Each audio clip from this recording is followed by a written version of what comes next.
Level 1. The Nobody. The first person you kill costs $40. That's less than a tank of gas. You don't know the man's name. You don't ask. Asking is considered unprofessional in this industry, and you are nothing if not eager to seem professional.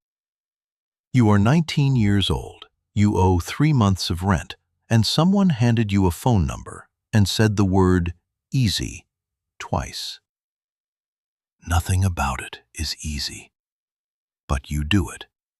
And afterward, you sit in your car for 2 hours in a parking lot behind a laundromat, and you don't cry. You just stare at the steering wheel like it owes you an explanation. This is level 1. You have no training, no handler, no network.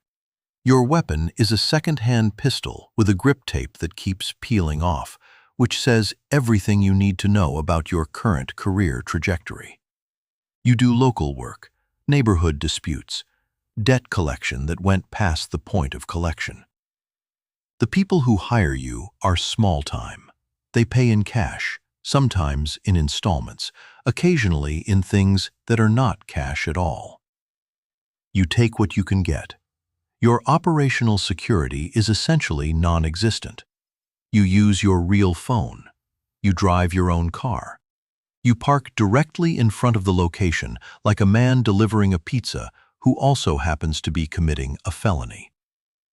Every job is an improvisation. There is no plan B. There is barely a plan A. You survive on luck, and on the fact that nobody at this level is paying attention to pattern recognition. Local police are underfunded. Witnesses are unreliable. The community you operate in has learned over decades not to talk to anyone with a badge. You live in a one-room apartment. The walls are thin. The neighbor has a dog that barks every night from 11 to 2. You have considered, more than once, whether this constitutes a free professional development opportunity. You don't pursue that line of thinking. You are trying to maintain some boundaries. The money is inconsistent. Some weeks you eat well. Other weeks you eat vending machine sandwiches at 1 in the morning because the corner store is closed and you don't want to be seen. You learn things at this level. Not skills exactly, more like instincts. When a street goes quiet in the wrong way. When someone is following you versus just walking in the same direction. When a job that sounds simple is hiding something that isn't. You learn these things the hard way. You learn them because the alternative is not learning them at all. You take 4 jobs in your first 6 months. 1 goes wrong and you don't get paid. You file no complaint with human resources because human resources does not exist. You move apartments, change your number, cut off 2 people you used to consider friends because they know too much about what you do on weekends. You are becoming someone else. You don't notice it yet. But the person who sat in that parking lot staring at the steering wheel, he's already gone. This version of you is harder, quieter, better at pretending nothing happened. And that, in this business, is called progress. Level 2, the contractor. By level 2, you have a reputation. Not a good reputation, not a bad reputation, a reputation the size of a rumor, just large enough to get you in a room with people who have slightly more money and slightly fewer teeth than the people you've been working for. You are no longer picked up off the street. You are referred. That word, referred, is the difference between scratching in the dirt and standing on the first actual rung of something that might be a ladder. The jobs are cleaner now, or they're supposed to be.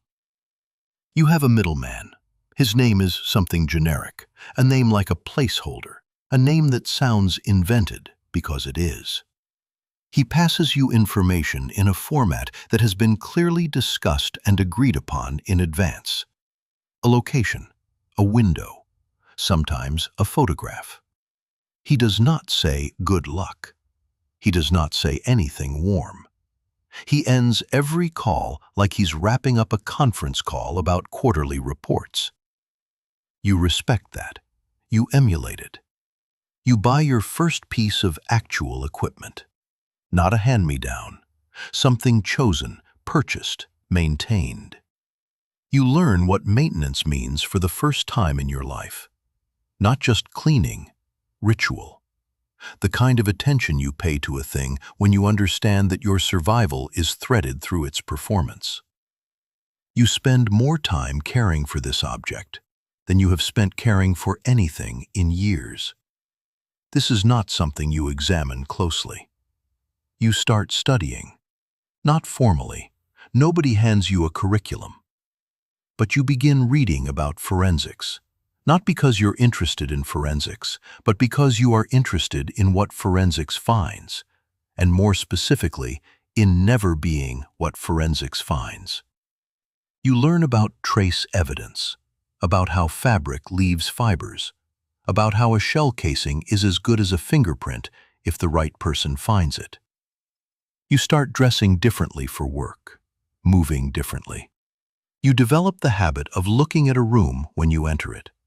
Not at the people, at the exits. Always the exits first.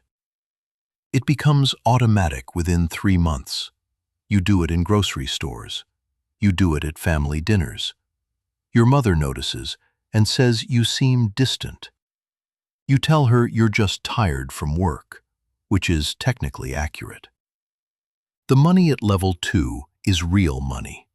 Not life-changing money, but rent-paid, small savings, eat actual meals money. You move into a 2-bedroom apartment, and you use the second bedroom as an office. The office contains nothing that could be called incriminating. It contains, specifically, 1 laptop with nothing on it, 1 filing cabinet with nothing in it, and 1 whiteboard that is always clean. Visitors would describe your home office as the most boring room they have ever seen. This is the highest compliment you have ever received. The psychological weight at this level is real, and you are beginning to feel it. Not guilt exactly. Guilt implies a continuous emotional experience. What you have is more like a drawer that keeps sliding open at inconvenient moments. On a Tuesday afternoon, in the middle of a normal errand, without warning. You close it. You've gotten good at closing it. But you notice that the drawer is getting heavier each time. You do not pursue this metaphor. You get in your car and you go to the hardware store and you buy caulking. And you spend the afternoon caulking things in your apartment that don't need caulking. And it helps.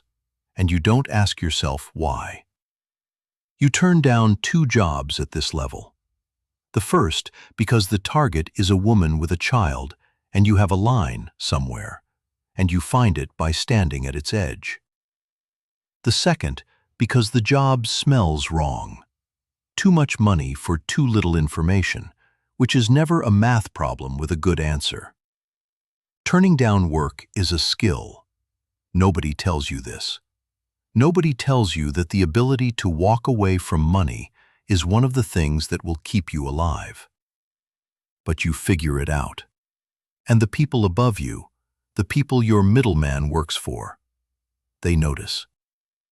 Being noticed at this level is either the best thing that can happen to you or the last. Level 3, the professional.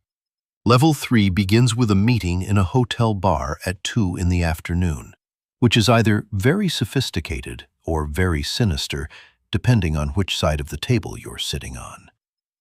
You are sitting on the sinister side. The man across from you is wearing a suit that costs more than your car, which is not difficult because your car is deliberately unremarkable, but still, the suit is extraordinary. He drinks sparkling water. He orders it like a man who has never once thought about money. He tells you that your work has been noted, that the quality has been consistent, that an opportunity has opened up. He does not smile when he says this. He doesn't need to. Smiling is for people who need to put you at ease, and he is not interested in your ease. You become, officially, a professional. This means several things. It means you have a rate, a real rate, not a negotiated in a parking lot number. It means you have a protocol for receiving and declining assignments. It means you have, for the first time, something approaching a support structure. Not friends, not allies exactly, but people who need you functioning, which is a kind of protection. It's not warmth, but it's something. In your life, something has often been enough. The targets at level 3 are different. Not different in the way that makes it easier, different in the way that makes it more complicated. These are not people who owe money to the wrong cousin. These are people who have made decisions, business decisions, political decisions, personal decisions, that have put them in a category that someone else decided is terminal. You are the punctuation at the end of someone else's sentence. You try not to think about the sentence. You focus on the punctuation. Your preparation time doubles, triples. You surveil targets for days, sometimes weeks. You learn their patterns before you know their name. You know which coffee they order and which entrance they use, and whether they're the kind of person who checks their blind spots. Most people are not the kind of person who checks their blind spots. This is, professionally speaking, very convenient for you. You acquire documentation, not fake, well-made. The kind that doesn't fold under scrutiny, which is the only kind worth having. You travel. This is new. Level 1, you never left the city. Level 2, you left the city twice. Level 3, you have a bag packed at all times with everything you need to be someone else on 4 hours' notice. The bag is not dramatic. It contains passport, cash in 3 currencies, a change of clothes that are deliberately forgettable, and one item that is personal, which you will not describe to anyone, ever. The personal item is the only thing that knows you're still in there. You make more money in one level 3 job than you made in all of level 1. You save most of it. Not in a bank. Not in any one place. Your saving strategy would be described by any financial advisor as creative, by any accountant as alarming, and by you as none of their business. You live modestly. This is deliberate. Visible wealth at your level is a flag, and you are not in the business of flags. You think about stopping. At level 3, everyone thinks about stopping. You have a number in your head, an amount that represents exit, not happiness. Just enough distance between you and this that maybe the drawer stops sliding open. The problem is, the number keeps moving. It moves every time you get close. You recognize this as a psychological pattern. Recognizing it does not make it stop. You've read enough to understand what's happening to you, and not nearly enough to know how to fix it. This is, as far as you can tell, the human condition. Level 4, the specialist. At level 4, you have a specialty. Every professional at this tier has one. It's not chosen so much as discovered, the specific intersection of your skills, your tolerance, and the market's demand. Some people specialize by method, some by target type, some by geography. Yours is precision at distance. It always has been. Even at level 1, when your equipment was embarrassing, your eye was not. You just didn't know what to call it yet. Now you do. The contracts at level 4 come through different channels than before. Fewer people know your name. The ones who do say it quietly. You are, in certain rooms you will never enter, referred to by a descriptor rather than a name, which would probably be flattering if you ever found out what the descriptor was. You don't find out. You don't try. The less you know about your own mythology, the less you have to live up to. The preparation for a level 4 job is architectural. You spend more time on the exit than the entry. The entry is technical. The exit is survival. You scout locations weeks in advance. You look for the angles that other people don't look for, the ones that require patience to find and patience to use. You are, above all things at this level, patient. Patience is your primary skill. Everything else, technique, equipment, research, serves the patience. You once spent 11 days in preparation for a job that took 4 seconds. The 4 seconds were perfect. You have a routine. Routines are for civilians and for people at your level, which seems like a contradiction until you understand that at the top of any dangerous profession, the discipline looks almost identical to domesticity. You wake at the same time. You eat at the same time. You exercise with the kind of consistency that would impress a personal trainer and terrify them if they knew why. Your body is a tool, and you maintain it the way you maintain everything else, with the quiet, joyless dedication of someone who understands that a malfunctioning tool gets you killed. The international dimension is significant now. You have operated in 9 countries, maybe 10. There is one situation where the border was ambiguous, and you have chosen not to resolve the ambiguity. You speak fragments of languages, enough to navigate, enough to seem less foreign than you are. You know which cities have the best infrastructure for disappearing, which airports have the slowest facial recognition processing, which hotels have staff that have been trained to not notice. You have opinions about transit systems across multiple continents that are both extremely well-informed and completely unpublishable. The isolation at level 4 is total, not performed, not strategic, just the natural result of living a life that cannot be explained to anyone who is not living it. You have no close relationships. You have maintained acquaintances with the careful, sparse attention of someone tending a garden they never actually sit in. You have once almost told someone the truth about what you do. You stopped yourself in time. You think about that moment more than you think about most of your jobs. The jobs are compartmentalized. The almost truth lives somewhere without a drawer. The money at level 4 is generational. You have enough. You passed enough 3 levels ago. The reason you're still here is not money, and you know it, and the knowing doesn't help. You are still here because you are extraordinarily good at this, and being extraordinarily good at something is one of the most dangerous feelings a person can have. It makes you feel real in a way that nothing else does. And that, right there, is the trap. And you are in it, and the door swings one way. Level 5, the ghost. At level 5, you don't exist. This is not metaphor. Your legal identity, the one you were born with, the one your mother used when she brought you home from the hospital, that identity has been quietly, thoroughly, and irreversibly retired. You are a series of other people now, layered identities, each with its own history, its own paper trail, its own plausible life.